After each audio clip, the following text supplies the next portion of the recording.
fantástica, é um prato maravilhoso, um prato totalmente nutritivo, saudável, não é calórico.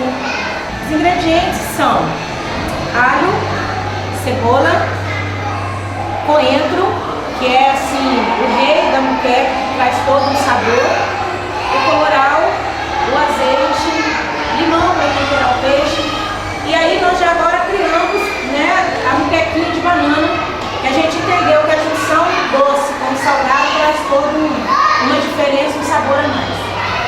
Qual a diferença da moqueca baiana para a moqueca capixaba? A moqueca baiana, eles utilizam azeite de dendê e leite de coco. Nós, além de todos esses ingredientes que eu falei com você, nós ainda acrescentamos um colorau, que traz uma cor, né, um diferencial na nossa moqueca.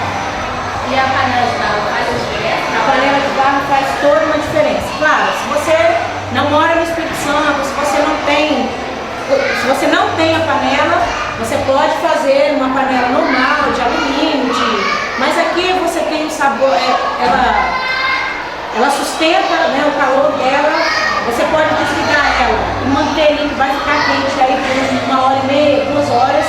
Então ela tem toda a diferença, faz parte do conjunto de cozimento da mulher.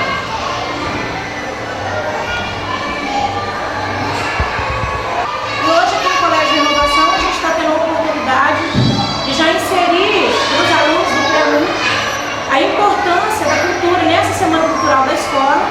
Né? Eu acho que o momento não poderia ter sido melhor para a gente mostrar para eles a cultura da nossa culinária, que é a mulher capixaba.